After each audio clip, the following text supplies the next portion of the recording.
Okay, hello and welcome back. So, we'll see how many people on a Saturday afternoon, at least it's an afternoon here in Southern California, how many people are available to come online and join in the discussion. So, what we are going to talk about today is the Jupiter-Moon matrix. You're wondering, what the heck is a Jupiter-Moon matrix? I never heard of such a thing. Well, because this is a very important subject if you want to escape the Saturn moon matrix.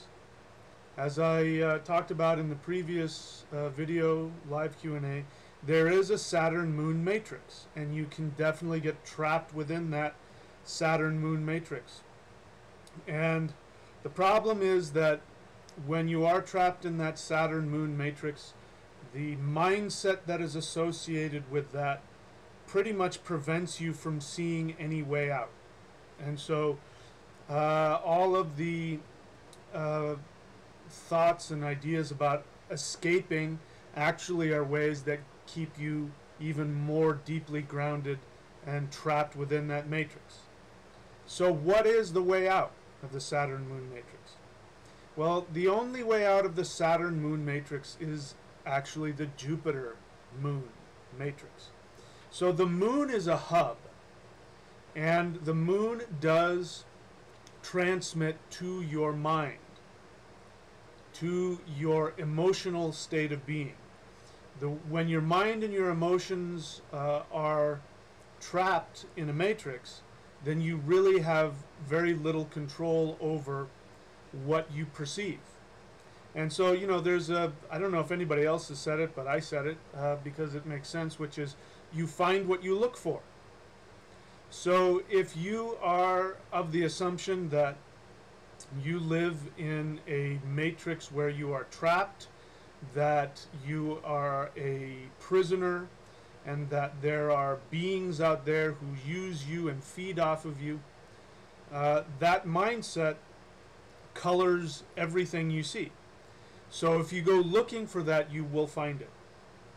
And it does exist, and that Saturn moon matrix is the web of life force energy that creates a projection around you where you feel trapped, you feel isolated, you can't trust anything anybody tells you, you believe that you are being lied to and manipulated to all the time.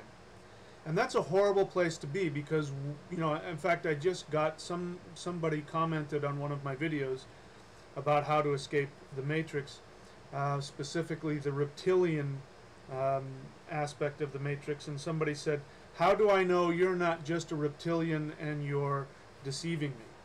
You know, and it's like, in my response to him was, first I asked him how old he was, and then I said something to the effect of, you know, aren't you ready to drop being so afraid all the time? Because how can you live like that, where you can't trust anything, you can't even trust your own senses? That is the epitome of the Saturn moon matrix. So what ends up happening is that the moon ends up projecting energies into our mind from various places within the universe. Now, what gets transmitted into your mind is determined by your assumptions, your beliefs about what the universe is. And so this is a very real thing. Saturn has a very real impact on your thoughts and your emotions. But what's interesting is that we don't hear people talking about the Jupiter moon matrix, which is actually a much more powerful matrix, and it is actually a matrix of freedom, as opposed to the Saturn moon matrix where it keeps you trapped. This is a matrix that is designed to give you spiritual liberation. So the moon, when it is projecting energy from Saturn, and when that energy is filtered through an assumption based in fear, then what you end up living in is this hell. And you hear people talk about it all the time. I know I've experienced it, but you hear people talk about living in hell and they hate this life and they want out. That's somebody who's trapped in the Saturn moon matrix. That the The lower vibrations of Saturn, which is fear, which is punishment, which is slavery, which is poverty, death, disease. When you are vibrating on the lower or receiving energy from the lower vibrations of Saturn, that is what your mind, which, because that comes through the moon and then into your mind, that is what your mind is completely focused on. And so that's what you see. You look for that and that's what you see. But for the mind that is receiving energy from Jupiter, you have a completely different frame of reference. So the main thing that changes, if you want to switch frequencies, like on the radio or whatever, you have to switch frequencies. The way to switch frequencies is to switch your belief system. This is the toughest thing to do. It is the easiest thing to believe is to believe fear and negativity, because you can easily prove it. You know, all you have to do is go out and look at somebody the wrong way. You know, go into a bad part of town and stare somebody down. Something bad is going to happen. All you have to do is, you know, run a red light in front of a cop, you know, and then threaten the cop and then see what happens after that. You know, you can easily prove negativity in your life. If you want to prove that the government is out to get you, that cops are out to get you, that people of other ethnicities are out to get you, it's very easy to prove that. But trust is something that is harder to prove when you're coming from fear, because trust demands fearlessness and it demands action. So the repercussions of operating from the Saturn moon matrix are immediate. The energy and the benefits that come from the Jupiter moon matrix are slower to come, so it's harder to believe in it. Because again, what changes the kind of vibration you receive is dependent upon your belief system. So that means you have to trust. You have to trust. It's easy to trust the negative because, you, like I said, you can manifest it immediately. It's much more difficult to trust the positive because you actually have to then take actions that go against your immediate feeling. If you're in fear, it's very difficult to relax and to trust and to take actions in fearlessness based on the assumption that you are going to be taken care of. That's a lot harder to do because it takes maturity, it takes discipline, it takes patience. And those things are harder to come by because those come through experience. Whereas fear is the immediate thing. So remember, let's take a look again. I hope I still have it here. The human brain. The first part of the brain that is developed and the first part of the brain that evolved was the reptilian brainstem, which operates from fear. It's fight or flight. You're either going to destroy something, you're gonna eat something, or it's going to try and destroy and eat you and you run away from it. The other aspect, you have fight or flight on one hand and you have tend or befriend on the other.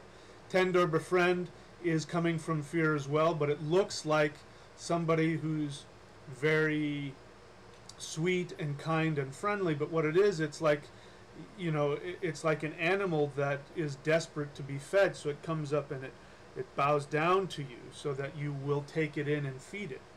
This is tend or befriend. You take care of the people around you, but don't worry, everything's okay, don't worry, when in reality you're scared to death. And you seek out your enemies and you bow down to them, you people please, you try and get accepted, you want people to like you all the time, you change your beliefs, your habits, your actions based on whatever people are doing around you so that you can fit in, be part of the herd. You know, 'cause that's the safe place to be, in the middle of the herd.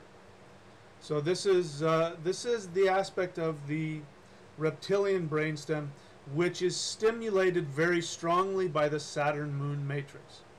When the lower vibrations of Saturn enter your mind, you go directly to your reptilian brainstem and you live there. And a large number of people on this planet never get out of their reptilian brainstem. Above the reptilian brainstem is the realm of emotions, but emotions themselves, even though that's a higher place to be, you know, again, the only emotion that you have in the reptilian brainstem is either fear or anger, hostility. You know, even the people who are tend and befriend, the super friendly ones, that's still coming out of fear. But then you move up to the emotional part of the brain, and that is a step above, because then you can have compassion, you can have love, you can have happiness, you can have joy, you can have sadness, which is what fear and anger is trying to hide. Underneath the fear and anger mask is usually sadness and you know, loneliness and other unrequited love, these kinds of things. But then you have the higher brain, which goes beyond that, which is the parts of the brain that's able to see things objectively. This is the meditative mind. To get to the meditative mind, you must have trust, and you must take actions based in fearlessness. And you must be willing to look at your darkness, your fears, what you're afraid of. Why are you afraid of? Why do you act certain ways? You know, if you're one of those people that continuously attracts destructive people in your life, you have to be willing to ask yourself, well, why am I doing that? If you go deep enough, you will find it comes from tender befriend. That you're coming from a place of fear, and you want, you know, some big, strong, scary person into your life, and you want to befriend them so that they'll protect you, but then you end up being dominated by them. You know, that's just one example. So anyway, so we're going to talk about some of the differences between the Saturn moon matrix and the Jupiter moon matrix, and I'm going to give you some tools as to how you can connect with that. So again, let's take a look at the three portions of the brain, and then we'll move on from there. I'll see if anybody's on the channel today.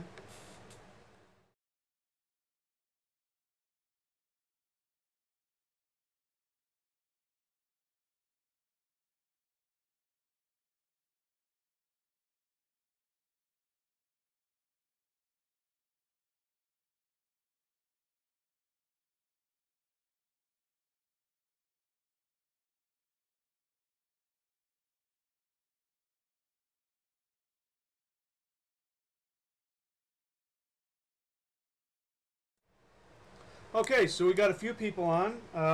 We'll see if we get any questions. So let's just get right into it. So the difference between Jupiter and Saturn.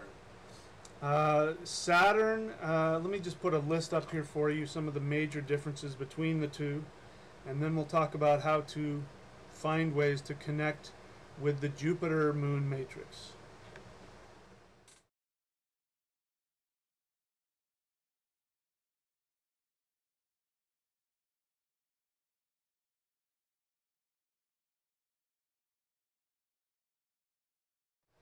So we come to the question again, why, you know, I talked about this in the last one, why is there so much focus on the Saturn moon matrix? Why are teachers going crazy with this?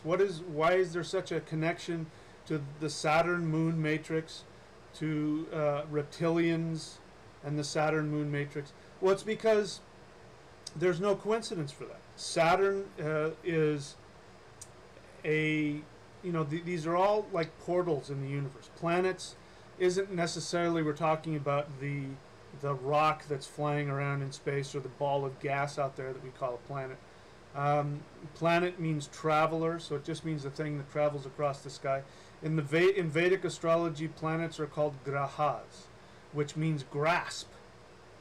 And so the planets are attachments to things within us, and so how we are aligned to certain planets is going to reflect how we are attached to certain beliefs and ideas. So if somebody has Saturn in their chart very strongly, then that means that their brain is already pre-wired to vibrate on the level of Saturn. And the level of Saturn is either you are fighting. Most people that I've seen who have very strong Saturn in their chart, these are the people who you hear who are going crazy about government conspiracies and demonic conspiracies, and, you know, all the conspiracies. These are people who in past lives have had difficulties. They've probably been slaves before in past lives. Maybe they've been imprisoned before. But these are people who, based on past lives, have a predisposition to mistrust any kind of authority. And when that goes super, super far, then you have people who are just totally paranoid and trust nothing. And so that's the lower vibration of Saturn. The higher vibration of Saturn is actually what happens when you learn the lesson. And so Saturn is the judge. Saturn is the karmic judge who sits over your life, and when you are out of alignment with yourself, Saturn goes, listen, I am going to be ruthless with you until you get back in line. I'm going to make things so miserable for you that you will finally wake up and decide, okay, I get the lesson. So again, that, like I said before, in any difficulty, any challenge in your life, if it's unbearable, and trust me, I understand this. You know, I've got some of this going on in my life. There's just some stuff that's just very challenging to accept and deal with. But when I have to look at it, I go, okay, what is the lesson here? What can I learn from this? I start from the assumption that, you know, if this isn't something that I can, you know, easily change in my life, if it's something that I'm helpless against, then the question is, okay, what am I here to learn? What is the positive, nourishing aspect to this? So that's what Saturn does, and when you are willing to learn the lesson, Saturn lets go. He says, that's all I wanted. I just wanted you to learn the lesson. Here, let me give you all kinds of good things like peace and comfort and all that kind of stuff, because that's actually the root of Saturn is peace. But when you are on the wrong side of Saturn, we're talking slavery, punishment, misery, death, old age, disease, that kind of stuff. So there is a natural opponent to Saturn, which is Jupiter. So again, if we're just talking from the, you know, the New Age aspect that wants to talk about reptilians and Saturn and all that, well then let's talk about Saturn in the universe. Why are we so focused on Saturn when there is a planet that is much bigger than Saturn? The biggest planet and has far more influence on our solar system than Saturn, which is Jupiter. Well, the reason why people don't talk about that is because people who are connected to Jupiter are usually much more comfortable with themselves. They're more comfortable with life. They, you know, the Jupiter mindset is, hey, if you want to know, I'm happy to tell you, but I'm not going to force it on you. Whereas Saturn is, you know what, you need to learn this lesson, and I'm going to shove this down your throat until you get it. So that's why people respond and want to talk about Saturn and focus on Saturn. They're absolutely right. All of their problems are coming from Saturn. It's because they are out of alignment with themselves, and that's what's attracting Saturn's attention, because that's Saturn's job. Jupiter's job is not to bother you. If you're out of alignment, Jupiter says, hey, that's your choice. If you want to do that, you go right ahead. I'm going to protect those who want my protection. So we're going to be talking about the protective aspect of Jupiter, the warrior aspect of Jupiter that our ancestors used to worship. In fact, you know, about 2,000 years ago, except for, you know, the burgeoning monotheist religions that were starting to, what's happening here? My thing's going to fall down any second here. Despite the monotheist religions that were starting to come into manifestation, most people worshipped Jupiter. The worship of Indra in India, for example, that was actually, there were other societies that were worshiping Jupiter as well. The Roman society, I mean, Jupiter was the main god of religion, which is his, Jupiter. And Jupiter, by the way, means sky father. And you had, you know, even there are other cultures, I forget the name of it, that are no longer extinct. They also worshipped Indra as well. But in the northern European continent, they worshipped Thunar in the Germanic, and I forget the name of the Celtic one, but Tyrannus, I believe, is his name. Taranis, I think they call it. And these are the thunder gods. So in many cultures, the thunder god was the king of the pantheon. Jupiter, Zeus was a thunder god. So this was how our ancestors worshipped. It wasn't until monotheism came into vogue that people started then vibrating with the lower vibrations of Saturn. And that's where we end up today. That's why there's so much fear in the world. So, let's take a look again. Let's see, what did I want to show you here? Some stuff I want to show you. Well, I'll show you some interesting things, and we can talk about that. But excuse me, I want you to focus on the power of Jupiter now. You have everybody has an experience of what it's like to be on the wrong side of Saturn, but maybe we don't have as much experience with being connected to the protective power of Jupiter. So let's talk about that.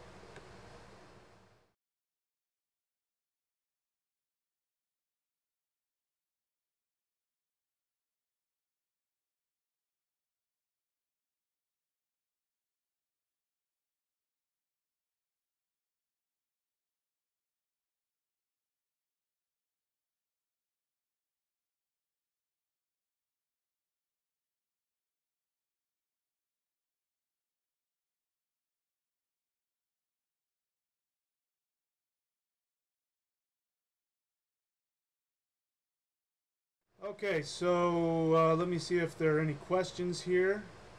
Okay, no questions. So we'll just keep going until if and when people have some questions, and if more people sign on. All right, so what we're going to do now is we're going to talk about the protective aspect of Jupiter. So again, let's just acknowledge that there's all this focus on Saturn and the Saturn moon matrix. But why are we not talking about the largest planet and the planet that has the most influence on our solar system besides the sun, which is Jupiter?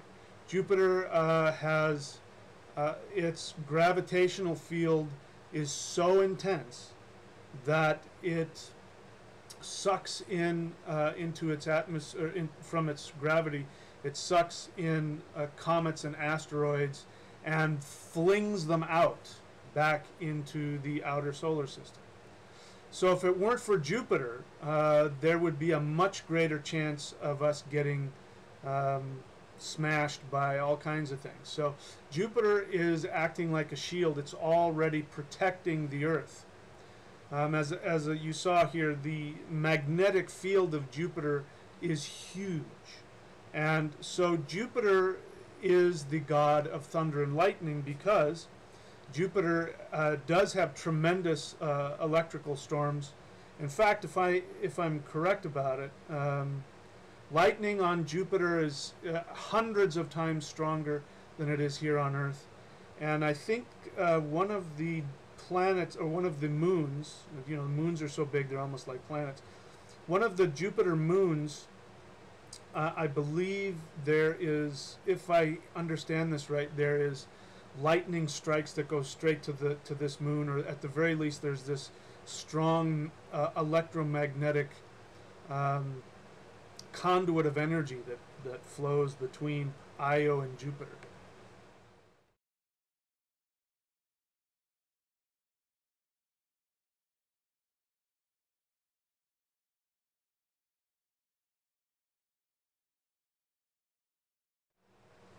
So Jupiter is literally the protector of the human race. And in the Norse mythology, we have Thor, or Thunar, who is called to be the protector of Midgard.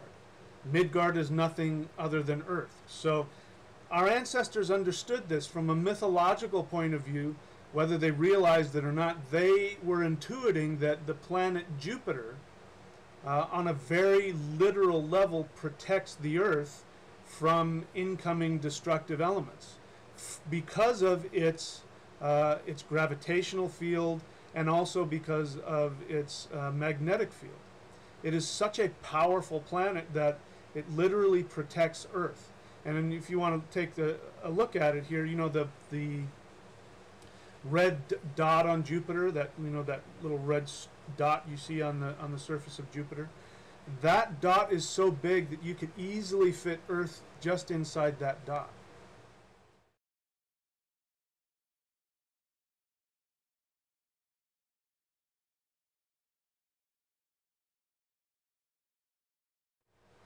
So there's a reason why we see the Jupiter in connection with the thunder god and storm gods.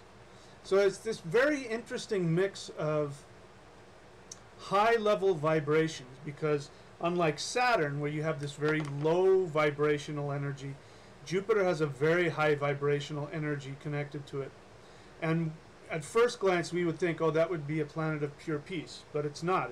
It's a planet that contains within it, storms that would destroy the Earth. Just, we could, that one storm, that red spot on Jupiter is a giant storm that's been raging for hundreds of years at least. And we could easily fit the Earth just within that storm. So that storm in and of itself could destroy all life on Earth. So this is the power of Jupiter. This is just one of the storms that Jupiter has.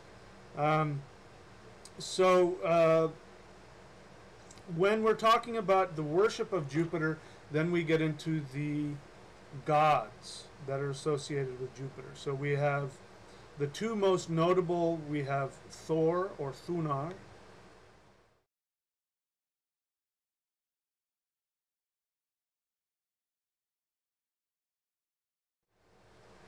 And of course we have Jupiter, which we know from the Roman tradition, and we have Zeus from the Greek tradition.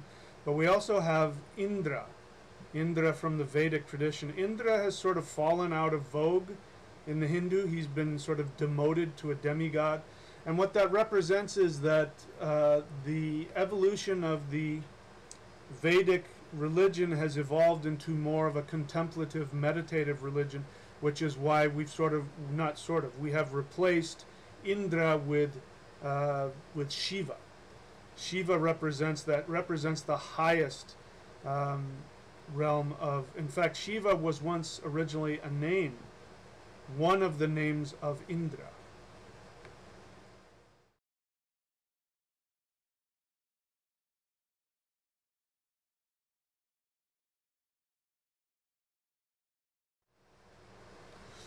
So when we think about fighting the reptilian influence, because Indra is in the Vedic tradition, the myths surrounding Indra talk about him fighting a giant serpent called Vritra.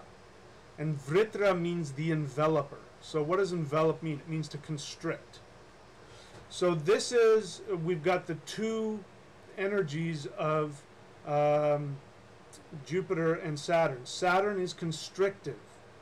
Saturn dries things up, it constricts things, it suffocates things, it brings misery, poverty, death, disease, time, all of the things that dries things out and constricts it. This is why Saturn is connected to reptilians, because we have this energy of the serpent, which is the ultimate idea of a reptilian energy, this serpent energy. But it's also why the serpent energy is connected to our nervous system. In fact, if you were to just simply take the reptilian brainstem and with all of the nerves and yank it out of the body so that all you saw was the reptilian brainstem connected to the spinal column and all the nerves, it would look like a cobra. It would look like a cobra opening up its hood and narrowing down. So that's because our nervous system is connected to the reptilian brainstem, which means that we are already pre-wired to receive vibrations from the Saturn moon matrix, which connects us to our reptilian self. And reptilians are all about being trapped. But underneath that, the flip side of that is the deep wisdom that comes from the serpent, which actually gives liberation. So you see, you have to be able to see things in these these concepts, where you can't look at things just on a two-dimensional framework. You can't just take things at the surface. You have to dig underneath. That's why when you're going through difficulties, instead of focusing on how horrible things are, the question to ask yourself is, what can I learn? What am I here to learn? When you take that attitude of what am I here to learn, that's when Saturn starts to release the constriction on you. So we have in the Vedic myth, we have Indra fighting against Vritra, the enveloper. And so this is a battle for the mind. Because Indra is a god of the mind. Most people don't know this, but if you talk to deep masters in any of these traditions, you will find they will talk to you about the thunder god as being a god of the mind. And we see that in the names of the two most popular thunder gods that are still being worshipped. We have Indra, whose name is In-Thu-Ra. In is bright or full. Thu means multiple things. It means drop of water. It means rain, because what happens when you hear the thunder? You hear the thunderclap and then immediately the rain starts to fall. So that thunderclap is, in the Vedic tradition, a symbol of the Jupiter thunder god fighting against and destroying the Saturn constriction. And that crash of the thunder is the clash of these two gods coming together. And the way you know that Jupiter wins, the way you know that Indra wins is that the rain falls. The rain falls and the thunder and the lightning bring a cleansing aspect to the air. This is all a manifestation of how the Jupiterian energy frees the mind from constriction, from starvation, from poverty, from negativity, from death. So that is why we have that. We have Vritra and we have Indra fighting. And then you have, in the northern tradition, you have Thor fighting against Jormungandr, the world serpent.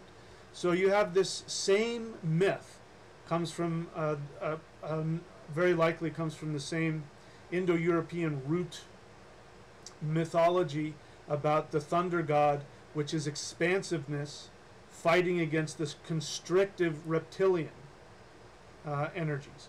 And so this is, something, when we think of Thor fighting Jormungandr, we see something like this.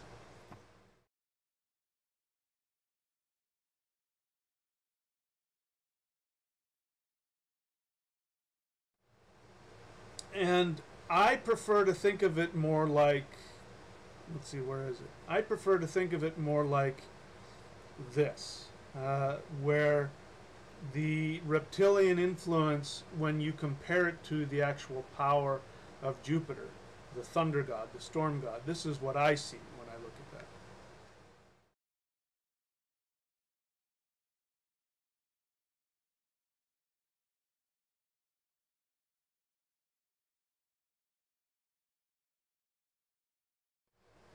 Because the power of Jupiter, the power of expansiveness, when pitted against the power of constriction, there's no contest. But again, Jupiter doesn't force itself on you. Jupiter is a god of wisdom, and so wisdom understands that you need to go through whatever you're going to go through. And when you're ready to change your vibration to the next level, Jupiter is there to protect you. All you have to do is call on it. That's why our ancestors, our Northern European ancestors, they would invoke Thor in order to hallow a place, to cleanse a place. That's why Thor was so connected to temples. And the same thing is true in the Vedic tradition, that Jupiter, the Jupiterian energy, is strongly connected to temples. And in fact, the northeast direction is said to be the most sacred direction. It's the realm of the highest purity, and it's where you would ideally put an altar, is in the northeast, and that is the direction of Jupiter. So Jupiter has this very, very strong connection to liberation and to freedom. But just like any temple or any altar, it's not going to throw itself at you. You have to make the decision to go and connect to that. And if you're trapped in the Saturn moon matrix, you already have a distrust of anything religious. That's why I got the message today. The guy said, how do I know you're not just another reptilian? You know, to which there's really nothing I can say to that. You know, is there anything I can say to prove to him I'm not? You know, at that point there's really nothing I can say. And so that's the trap of the Saturn moon matrix, is that when you are locked in that fear and in that inability to trust anything, there's really nothing anybody can do unless they appeal to you by telling you, yes, you are trapped and you have to do this and you have to do that and you can't trust anybody and that's the way out. And then they, you know, you end up getting more and more trapped. So actually the people who are seeking not to be deceived are the most easily deceived, because their fear aligns them to and makes them vulnerable to people who would take advantage of them. So let's take a look again at the differences between Jupiter and Saturn, and let me see if there are any questions.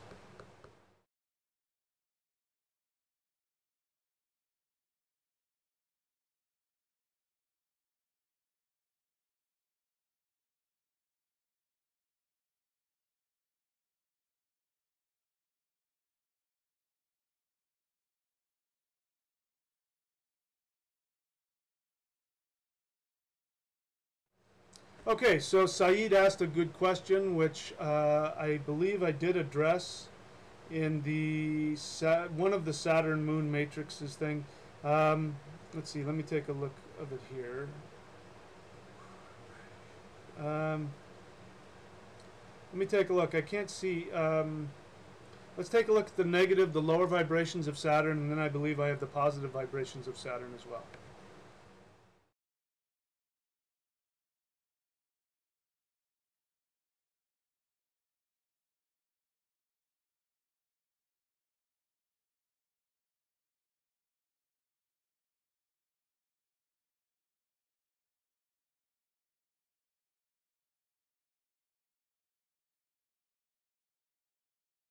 Okay, so I'm sorry, I must have gotten rid of that. So the positive of Saturn is this. Think of all those things and think of the opposite. What happens when you are released from prison? You have a greater appreciation of freedom.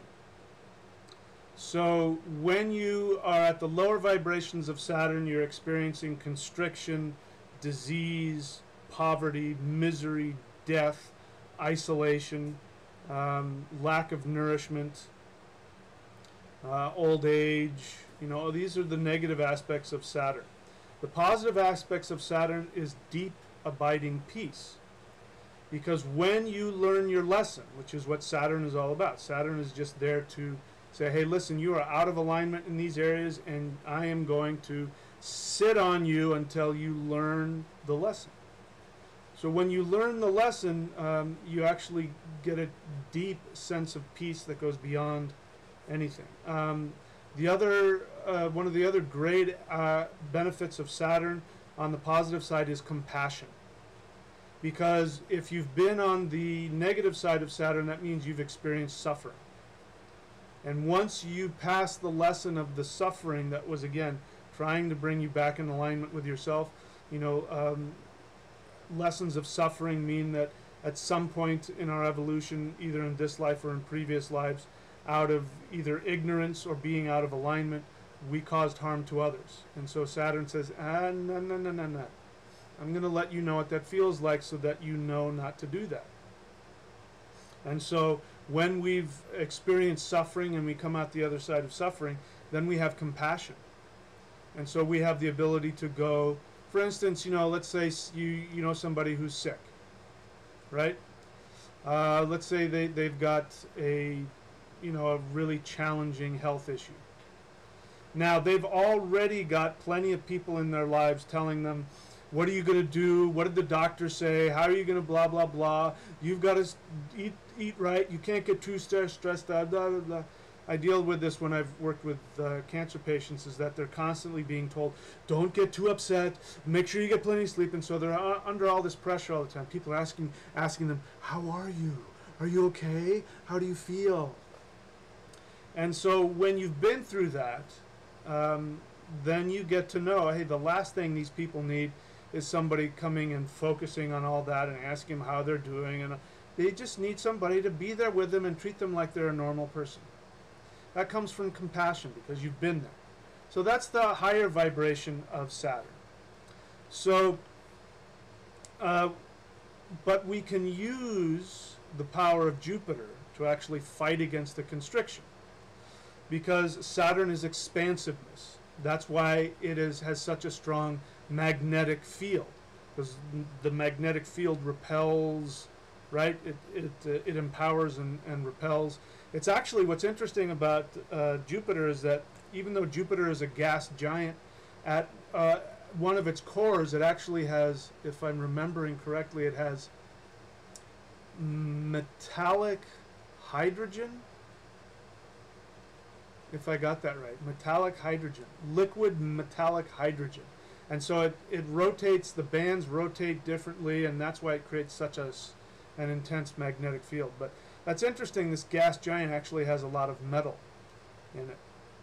So then we get back to, that's why Thor has his hammer, that's why he needs his metal gloves. Let's see, does this guy have Thor wearing his metal gloves?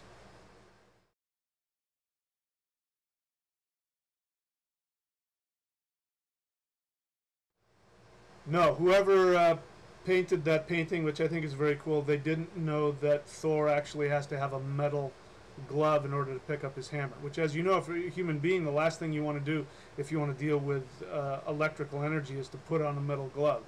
But that's, we're not Thor. So yeah, so anyway, that was your question about constriction and the positive aspects of Saturn. Saeed has always had a positive view of Saturn, comforting in a way. So that means that, Saeed, that you're on the opposite side of that. That means that you've worked through a lot of the lessons that Saturn gives in previous lifetimes, and so you and Saturn have a good relationship, and so you're able to probably be one of those people who's able to be very comforting to others. You know, you're one of those people that you can, when people are having difficulty, they can go and just be in your presence, and you bring a calmness and a peace to them, you know, allowing people to accept their situation and look at how they can learn from it. These are all the benefits of Saturn when Saturn, after somebody has experienced it. So again, what we're talking about is, if we got people who are hyper focused on the Saturn moon matrix, we're talking about people who have not completely learned. So that's why they're so fearful. They're like, fish on the end of a hook. They're just trying desperately to get off that hook, you know. And as you know, when a constrictor, a snake, has you, you know, the way to get the snake to squeeze stronger is to struggle. The more you struggle, the tighter it squeezes. So you're able to bring that, probably, with your energy, you're probably able to bring a sense of peace and relaxation to people who are suffering. So that's one of the benefits of that. Okay, so I don't see any questions here, so let's move on to, let's talk about Indra and Thunar. And yeah, let's first talk about Indra.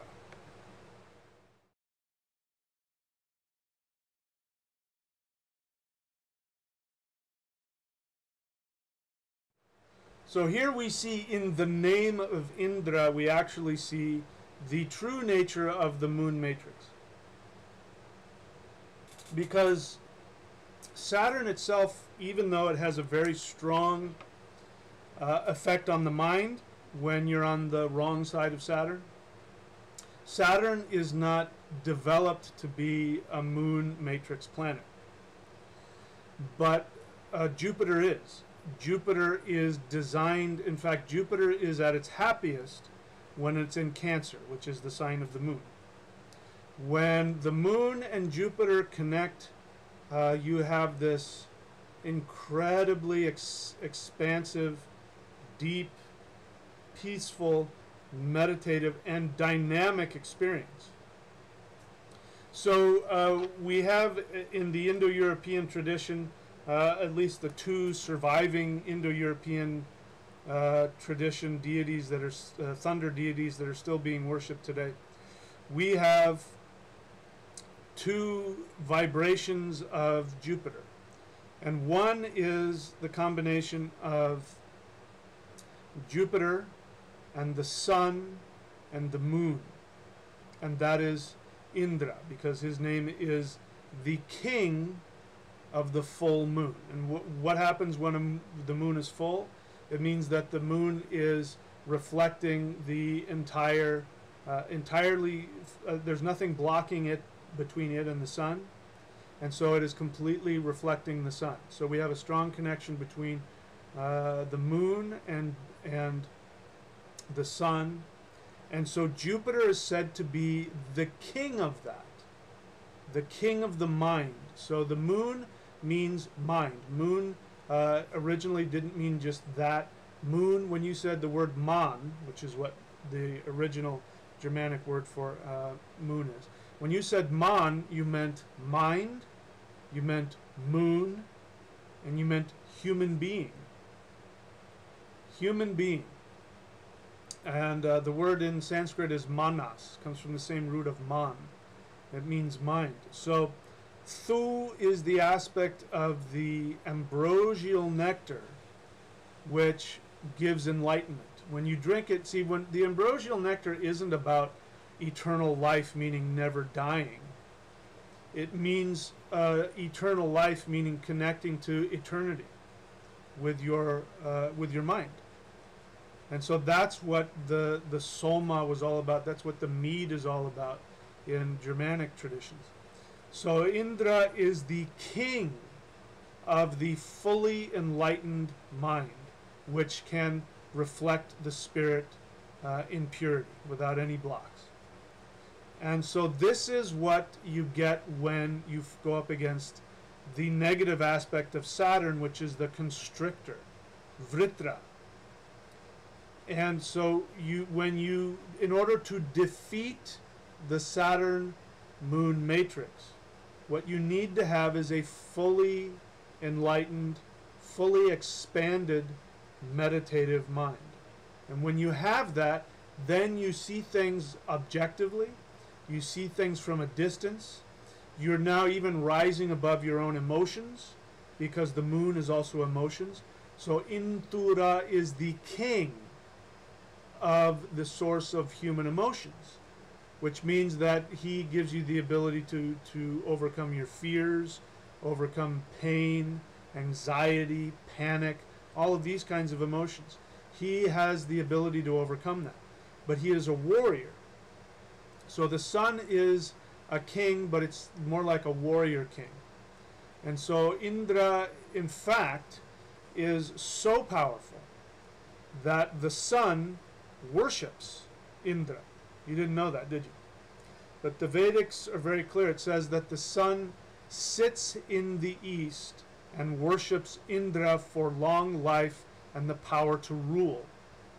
So from a scientific perspective, you've probably heard me talk about this, the electromagnetic force, actually there's a little thing I can put on here.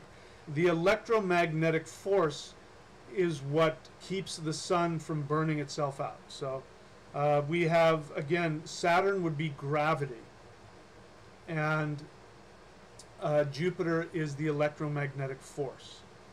So it is, I could get into that, but the electromagnetic force is what prevents the sun from burning itself out, because at the center of the sun also has a huge magnetic field as well, but it's a very dynamic magnetic field. But at the center of the sun is intense gravity. In fact, the gravity is so intense that it crushes hydrogen atoms. It crushes hydrogen atoms and creates nuclear fusion. And that explosion of the nuclear fusion, when it finally escapes the gravity within the sun and gets out of the sun, that's the light and the heat. So if it weren't for the electromagnetic force slowing down and resisting gravity, the sun would burn itself out much more quickly. 7,000 years ago, the Vedic astrologers knew that, and they said the sun sits in the east and worships Indra, the electromagnetic force, for long life and the power to rule.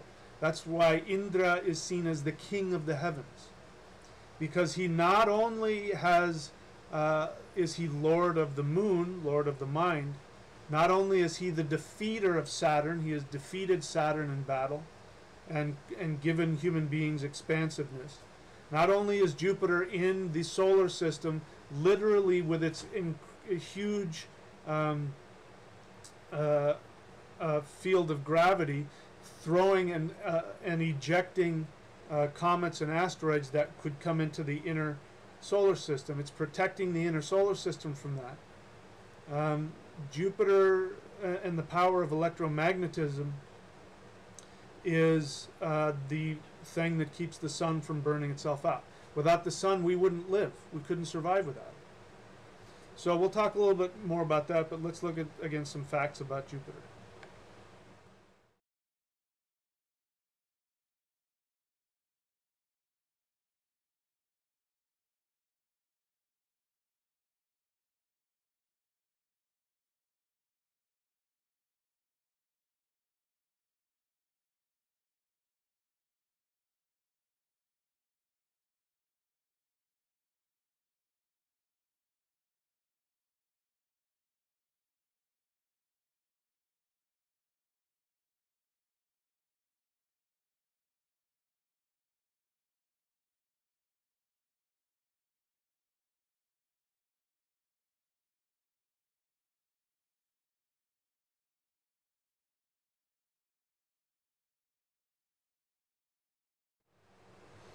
Okay, so you've heard me talk a lot about the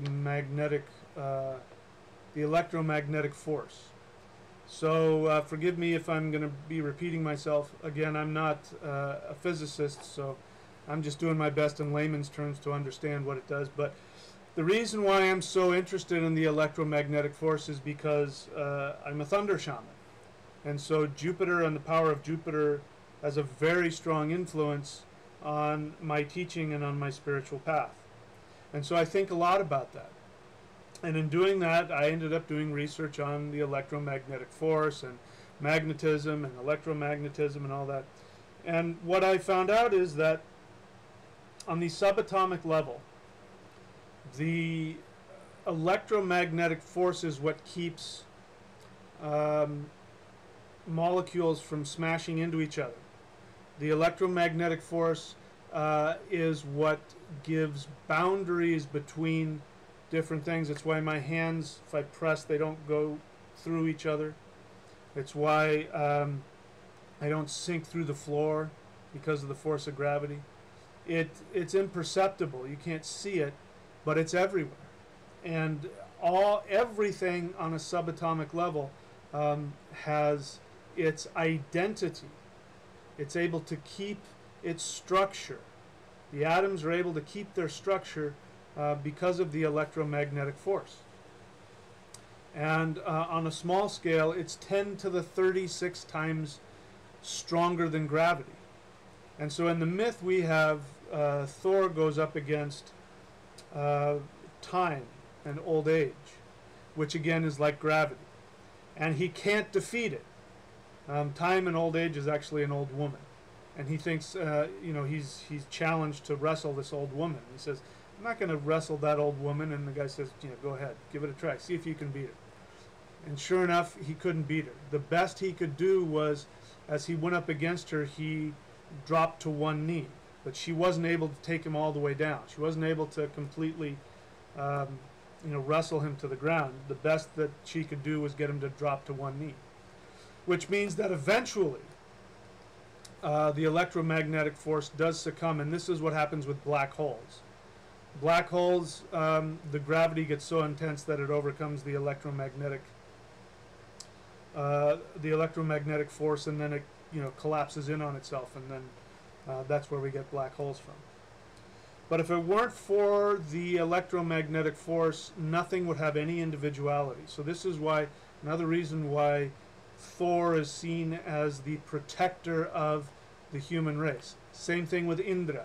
It was Indra who defeated the enveloper and released the rains, so that human beings obviously could live and survive and farm and all that other stuff. It's all symbolic. So this is the power of Indra. I'm going to do a little bit of business here, and then we'll take a look more deeply at some of these other issues.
Okay, so Romneon Germany says, does having a disease in your body say something about your spirit?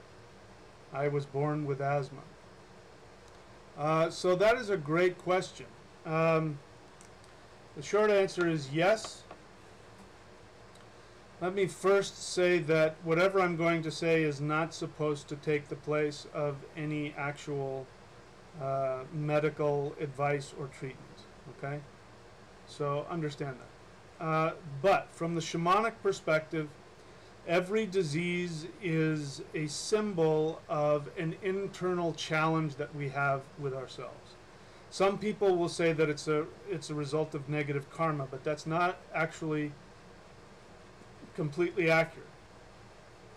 The way it works is that when we have conflicts within ourselves, then what ends up happening is that that conflict will end up manifesting in the body. So I would have to talk with you more, in depth to learn to get the core of what may be at the core of your asthma. But again, asthma is what? Asthma is when the lungs constrict. So we have that same kind of constriction thing that happens.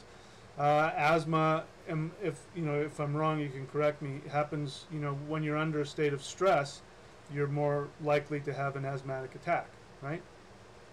So obviously the emotions have a strong connection to that disease. But any disease, and lungs also have to do with sadness. So something else you can think about is looking at any unresolved sadness in your life or past life sadness.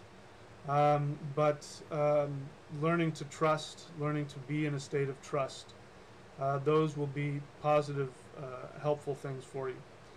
But when I'm working with patients that are suffering from illness, the first thing I do is I try and find out, are they following their highest dream in life?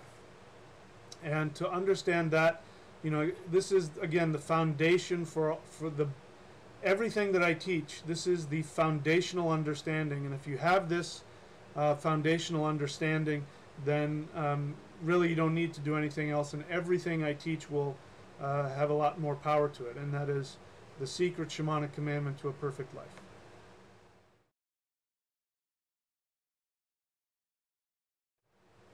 And so that book is about finding the one thing that brings you joy in your life.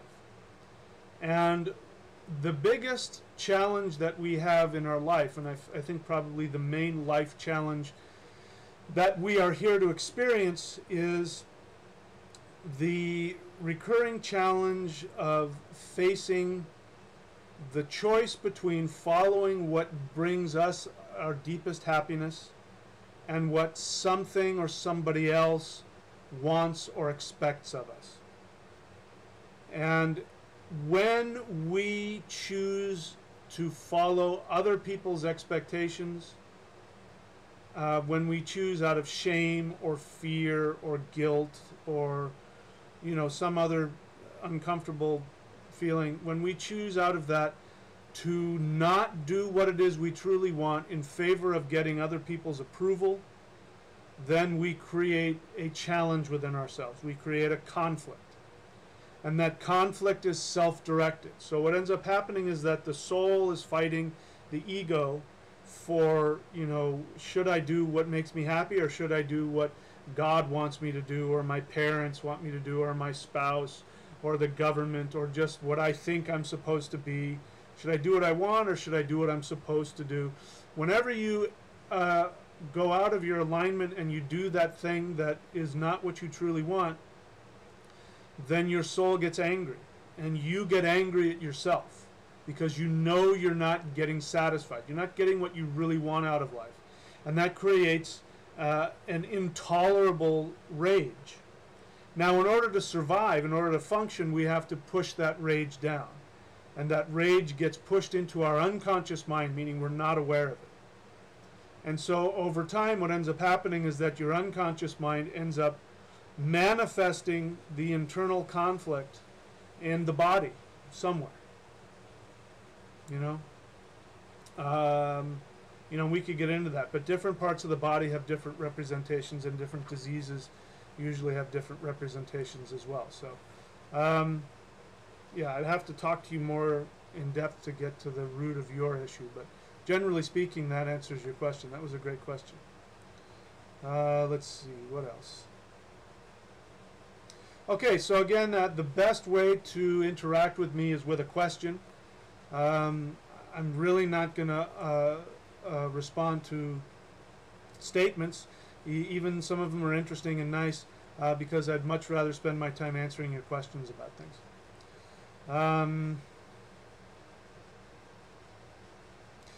So you're doing some physical things. Romney in Germany says, I don't have heavy asthma. I can live without my spray for about a month, so my lungs get weaker slowly after a time. I now do breath techniques to strengthen my lungs, and it works very well. So good, that's a physical thing, but now you can go a step further and do something on a spiritual vein as well, which is to increase your trust. Be willing to face your deepest fears. Be willing to release those fears and to connect to what brings you your joy in life. In my experience, and in my personal experience with my own health challenges, when I went after the things that truly gave me happiness, even when it went against what I thought I was supposed to do and what other people were definitely wanting me to do, when I went against that and I chose myself as opposed to trying to please other people, my health issues disappeared. So it's not a guarantee for everybody, but I've definitely seen that that is, in general, a rule that works really well. The tough part is when we have to go through the fear of letting go of trying to meet other people's expectations or needs. That's the scary part. And when we have to figure out, is it my job? Am I responsible to do this? Am I going to be a bad person if I abandon them? This happens all on the unconscious level. What we feel unconsciously is that when we go after what we truly want on an unconscious level, it feels as though we're killing somebody, either our parents, God, the government, the whole Jesus thing, the Jesus dying on the cross and all of that, and people take joy in your suffering. I heard some people talk about. That's that whole mind trip of, if you do what you truly want, you're going to kill Jesus, you're going to kill God, right? So instead we follow through and we do a bunch of things where we don't want, we take up our cross, that's where all that garbage comes from. Anyway, that's a long answer to your statement there, but yeah, those are great things. Breath work works, but now go deeper and start working on the spiritual aspects of that, and that means releasing fear and acting in love towards yourself. Okay, so Black Earth Productions has a question. He says, from your perspective, how are the retrogrades that are going on right now having an effect on everything in context of what you've been getting into lately? let's take a look here and see. I'm going to pull up my Vedic astrological thingamajobber, which will show me any current retrograde planets. Now you're getting into a realm of astrology that I haven't mastered yet. So, Saturn retrograde in Scorpio. That's all I'm seeing here in the here and now. Saturn retrograde in Scorpio. So, Scorpio is connected to the 8th house. The 8th house is the house of deep knowledge and wisdom, hidden wisdom, occult wisdom, secret, deep spiritual knowledge, black magic, which is really just meaning really, really powerful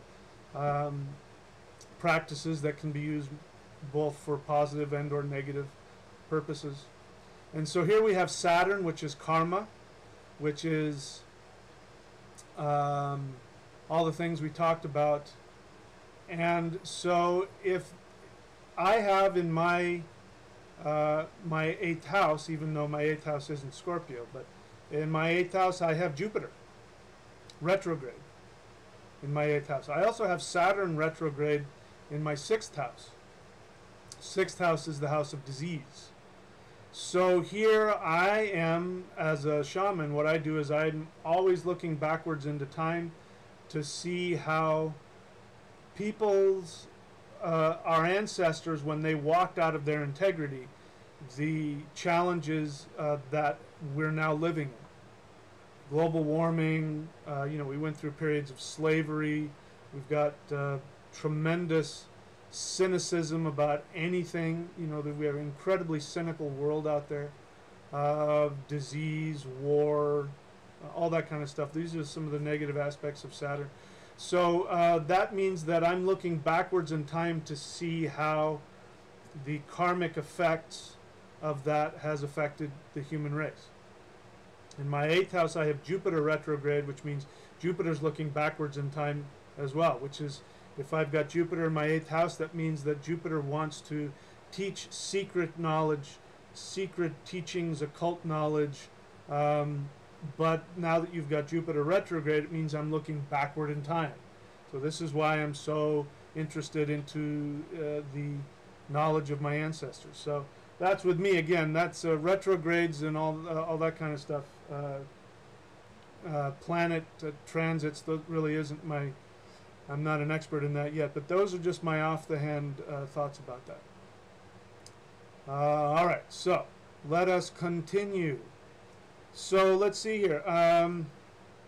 So I talked about Indra, Inthura, the king of the atmosphere, the king of the heavens, who is the power of the sun and the moon and Jupiter together. Now, what's interesting is that the Northern European tradition, it's the same deity. His name is not Inthura, his name is Thunar. So we have that same root of Thu, which means the drop of rain, it means the drop of ambrosial nectar, and it means the moon, and specifically the mind, when the mind is full of nectar, full of ambrosial nectar, which is life force energy as well. We have that. So Thunar is more of a lunar vibration. And my experience with Indra, when I work with Indra, he's very fiery. When I work with Thunar, he is, you still have the life force energy aspect to it. You still have the electromagnetic aspect to it.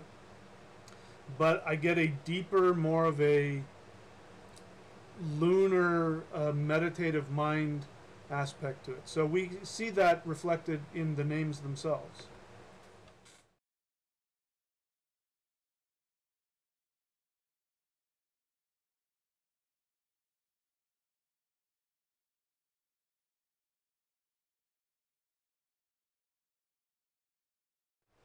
So in Indra we have more of an active expression of he's the king. The king is the one who is the conqueror, who is the one who makes the laws and enforces the laws and all that. So that's a very, very active aspect So, and that's what the sun is doing. But so that means when we have Indra, if you choose to connect to Indra, then you have a very proactive thunder god, really going out and conquering the universe. And that's why he's more fiery. Thunar, Ra is king, right, in Thura, but Thunar, Nar is translated as Lord, but it really means like first cause. In fact, one of the names for humans is Narayana, which is another name for like the ultimate, the one God. That's if there's among the names in Vedic Hinduism where somebody wants to worship God, meaning the force that rules everything, they will worship Narayana. And interestingly enough, Narayana sleeps on a bed of snakes. So again, we got that idea of true divinity controls the serpent energy and uses it. So Thunar is the first cause of the mind, the first cause. He's the ruler of the mind, but more than that, he is the source from which true mind comes. He is the source from which true humanity comes. And that's what makes Thunar the protector of Midgard.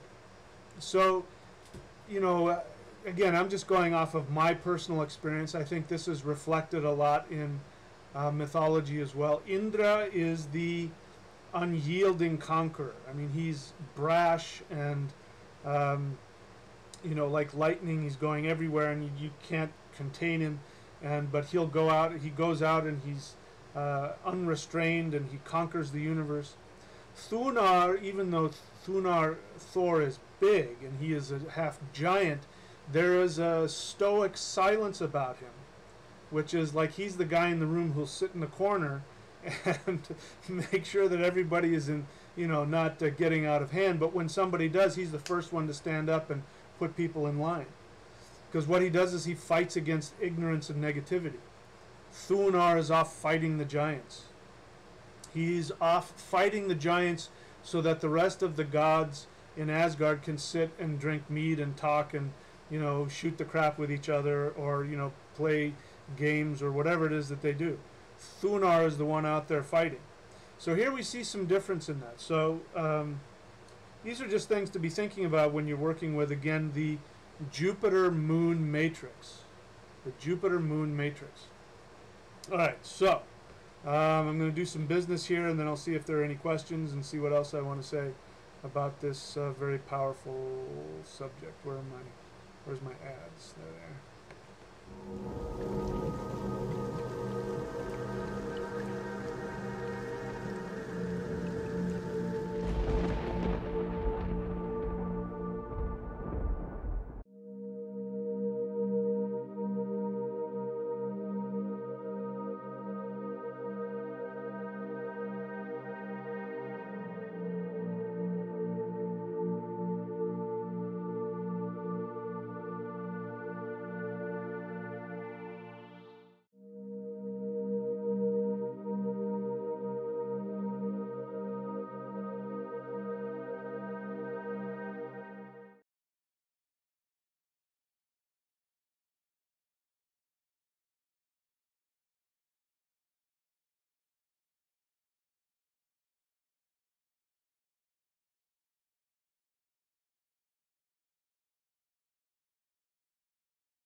Okay, so I didn't see any questions on there, so and we're coming up. How long have I been going on today?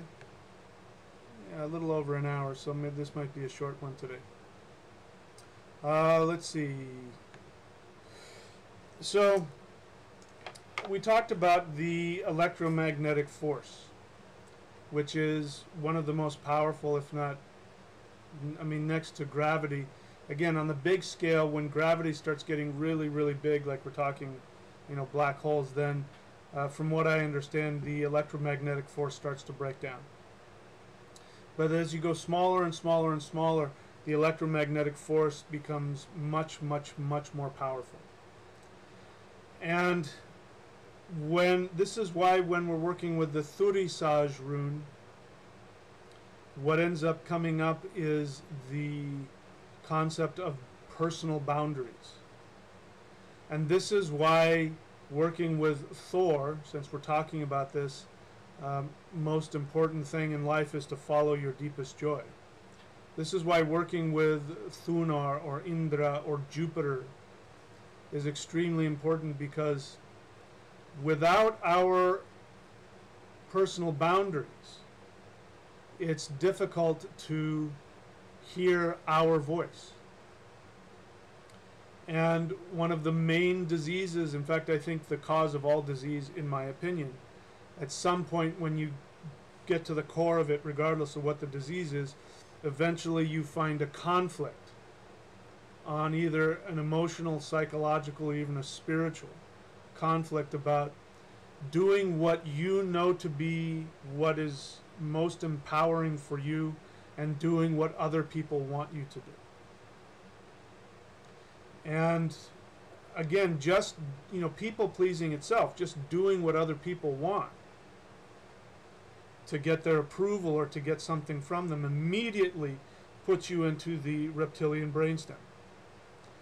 And so again, we have Jupiter overcomes the reptilian force.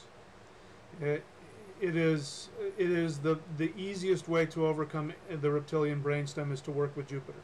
So if you're a person who is a people pleaser, you're afraid of other people's opinions, you're afraid of other people's rejection, you work to achieve people's protection, you want them to like you, you're willing to do things that make you uncomfortable just to get approval and to get whatever it is you want from other people, that immediately puts you into your reptilian brainstem. But when you have the power to identify your own boundaries, what it is you truly want, then your integrity, your sense of self, your identity becomes stronger. And so Thor in the East is all about the self. So let's talk a little bit of astrology here. The sun is representative of the soul and also of the identity on a spiritual level. And so that's why we have the sun. What does the sun do? It worships Indra. Indra is Thunar, which is the Thurisaj rune, which is boundaries, the electromagnetic force. Remember, the electromagnetic force is what allows the sun to keep burning without burning itself out, and it is what teaches the sun how to rule. Because if you don't have a strong sense of self, you can't rule others. You can't make proclamations or, you know, whatever. So, I mean, we would never, and, you know, and the downside of lots of kings and leaders is that they're so headstrong that they, you know, if they're not careful, that's why they have to have advisors around them, because they, you know, might make some stupid mistakes based on protecting their ego, protecting themselves. So the sun worships Indra because Indra teaches us what true boundaries are. Jupiter gives us true boundaries. That's what, you know, Jupiter's, you saw the comparison there of, you know, it's not just about the size and the gravity. There are other things going on that makes Jupiter's magnetic, its magnetosphere so powerful. So again, let's just look at how much bigger Jupiter's electromagnetic field is in comparison with just the other big planets.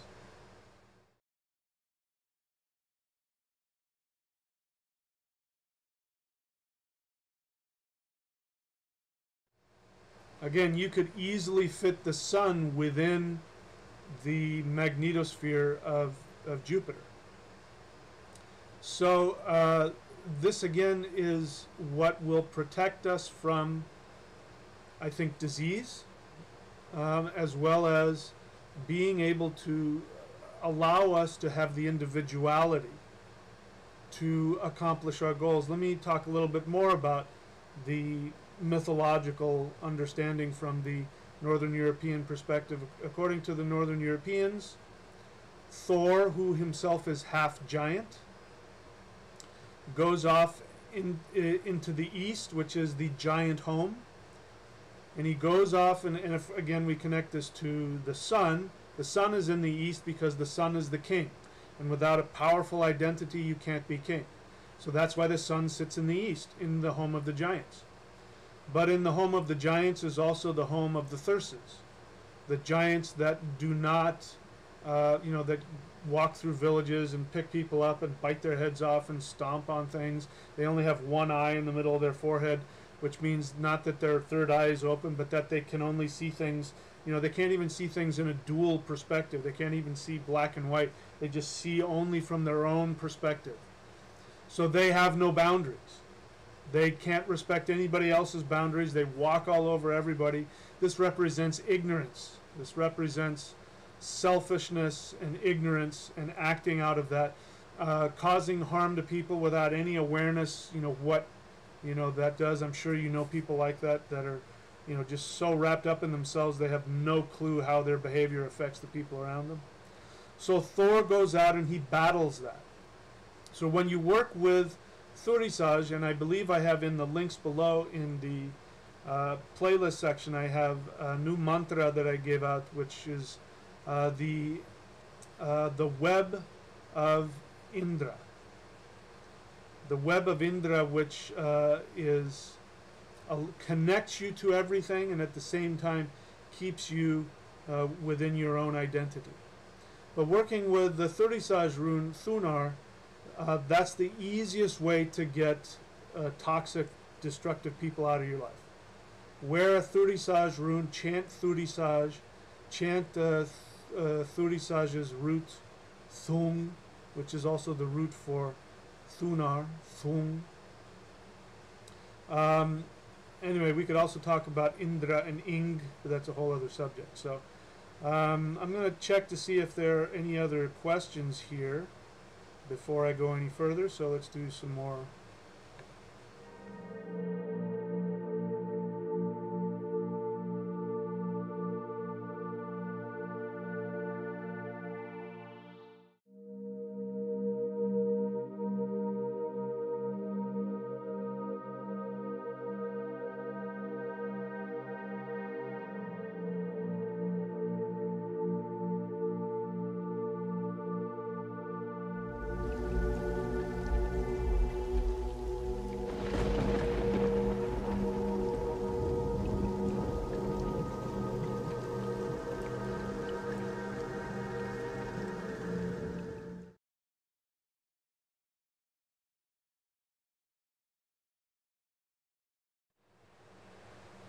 Okay, so I don't see a lot of questions here.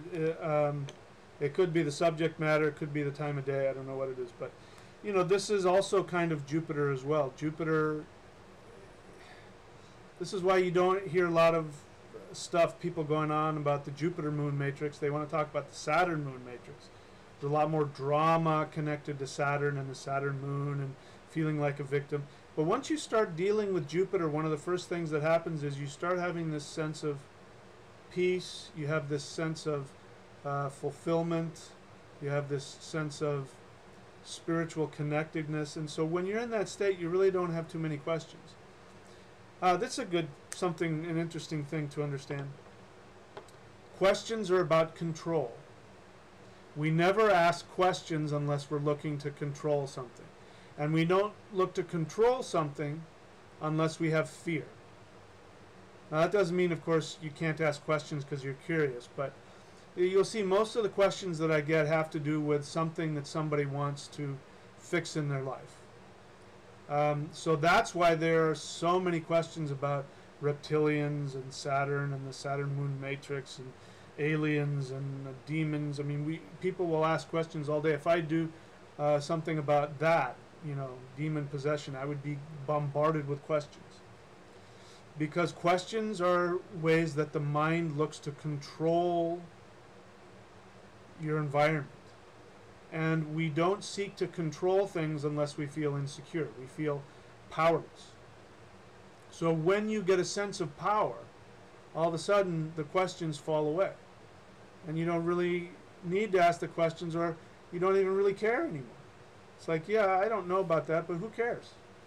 I feel good. So Jupiter is going to give us a sense of peace and calmness, and definitely a sense of security. Because there is no other god in the universe more powerful than Indra or Thor. These gods are recognized. Everybody recognizes these gods as the ones. You know, when Thor walks into the room, people stop fighting. Everybody sort of shuts up. You know, the only person that ever gives Thor any problems is Loki. But even Loki, when Thor stands up and tells him to shut up, even Loki shuts up. And astrologically speaking, Rahu represents Loki, represents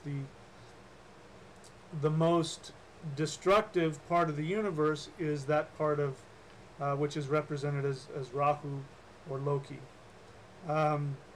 Those of us who know the deeper understanding know that they're actually our best friends, but they're the ones that are most willing to bring in the change through chaos that needs to happen. But among all of them, if you need to battle the ill effects of Rahu, astrologically speaking, the knee-jerk responses deal with Jupiter, your highest awareness, because Rahu represents being connected, and Rahu is the serpent. So the reptilian brain and the reptilian influence represents those aspects which keep us trapped in our illusions, our fears, our desires, our obsessions. And so the way to overcome that is by worshiping Jupiter, or a Jupiter deity. Because as you see here, when all you have to do is just start talking about it, there's really nothing to ask. We kind of get it. We sort of feel it. And there's really nothing. Once we get into that place of power, we don't really need to focus on much anything else. Jupiter is also the power of knowledge without words. It's deep knowledge. Guru. Guru means deep. And that's the name for Jupiter in the Vedic, is Guru. That's why, you know, when you call your teacher Guru, what you're calling him or her is Jupiter. Deep knowledge. Deep wisdom. And this deep wisdom is so deep, there are no words for it. So this is one of the great roles that teachers fulfill, the Guru fulfills, is that the Guru has the ability, ideally, to put into words that which there are no words for which there are no words. That is what Jupiter does when it teaches. So there are two teachers in the universe. We haven't talked about the other one. Venus is the teacher for the Vanir, or for the terrestrial deities, the forces of the universe, the gods that deal with time and space and magic and fertility, sensuality and pleasure. The teacher for that is Venus. So if we want to understand how to get connected to the beauty of spirituality as it connects to physicality, we worship Venus.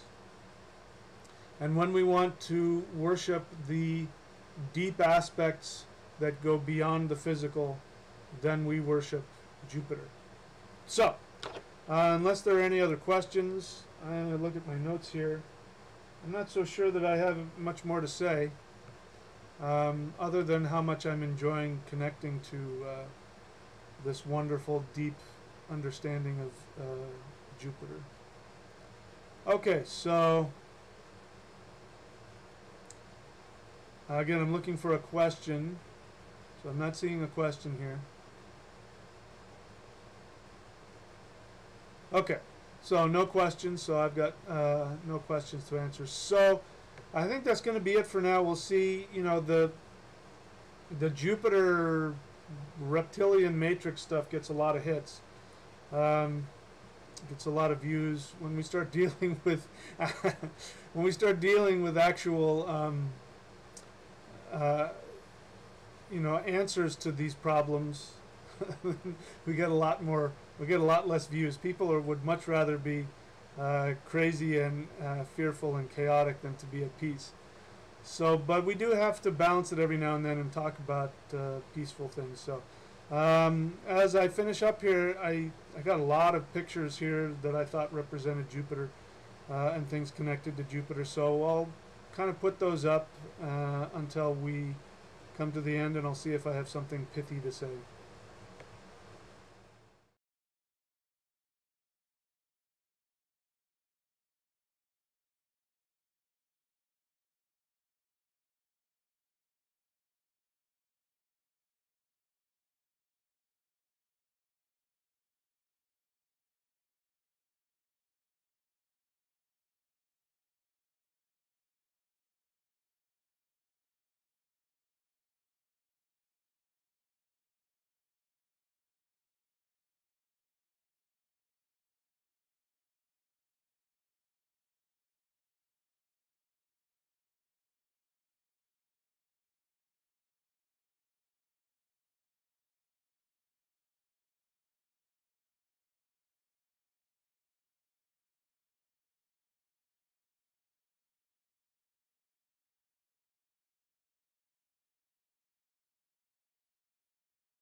So, if you want this expansive, protective, peaceful power in your life, I recommend, let's see, I don't have it on here. I've got Thunder Qigong.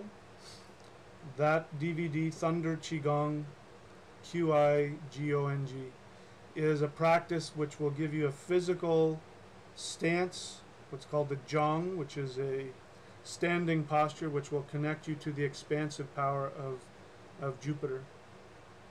And I also give you a mantra, a very simple seed sound mantra, to connect with Thu, the power of life force energy, the power of the expansive mind, the power of the nourishment. Again, if you know, really when it comes down to it, there's really no questions to answer. All people's questions have to do with something that's lacking within them. And again, Jupiter doesn't necessarily need to know the answers to anything. The only thing that matters is that when you are satiated, when you are nourished, when you are filled, you don't really care about the things you don't understand. Because really all that we want is to be comfortable.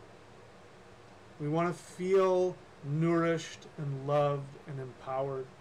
And this is one of the benefits of the planet Jupiter. Working with the Jupiter moon matrix means that you are using your connection to life force energy, which involves trust. So the opposite of Saturn is mistrust. Saturn is paranoia. And Jupiter is trust in the divine. Relaxation, surrendering. You know, the reason why Indra is the king of the universe is because he embodies this principle of, in order to master the universe, you must surrender to it. When you surrender to the flow of life force energy, the more you surrender to it, the more energy flows through you and the more power you get.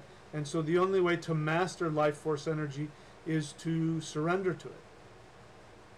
And that's what trust is. Trust is, I surrender to this force and I trust it. The more that you trust you release. So again, constriction is doubt, fear, paranoia. It constricts the mind. The more that you fear, the more that you doubt, the more questions you ask, the tighter the grip of fear comes, because none of those questions ever answer anything. You know, if I were to go on and on and on about the nature of demons, that in and of itself wouldn't give you power to overcome them. The power to overcome demons is the power of trust, which releases the grasp of the snake.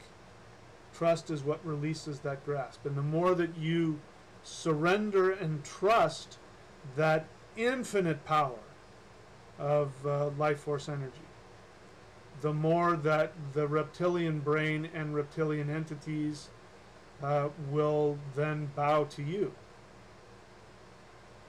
But it will definitely, if you work with the Thurisaj rune and the Thung seed sound, Thoong, Thung, just by chanting Thung, Thung, Thung, you can empower your aura to such a degree that negative people and negative things will be repelled from you. That's the electromagnetic force. So this is again why Qigong is so important. When you do Qigong, you are automatically connecting to the power of life force energy.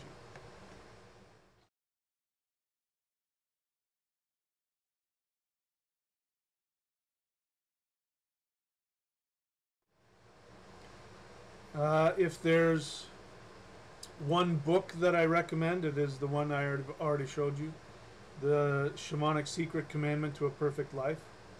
If there's one DVD that I recommend, it is Celestial Qigong. It is, in my experience, the most powerful energy practice I've ever experienced. And the more that people do it, I keep getting people's contacting me, telling them that by doing the Celestial Qigong that they've been able to have a conscious connection with celestial masters that have worked for them. So that is a very, very powerful way to connect to this force of Jupiter that repels the negativity of demons, repels the negativity of the fearful reptilian influence.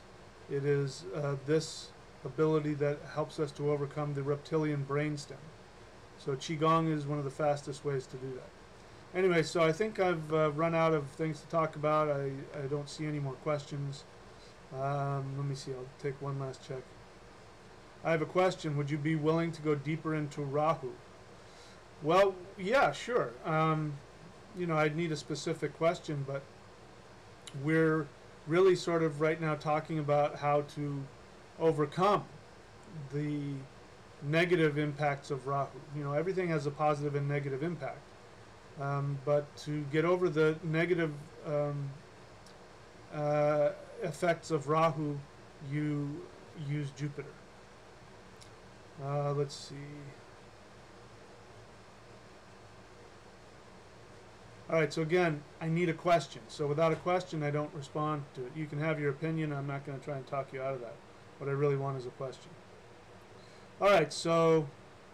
Alright, there we go. So we've got nothing more to talk about because that's what Jupiter is. Jupiter answers questions, whereas Rahu creates more questions. So that's it for now, my friends. Until next time, you know where to reach me if you have any questions about anything. I am starting to get busy, by the way, so if you're looking to get a Vedic astrology reading, or if you're looking to get a transformation package, I suggest doing it soon before I get too busy. Anyway, that's all for now. All right, my friends, thank you so much. I look forward to our next chat.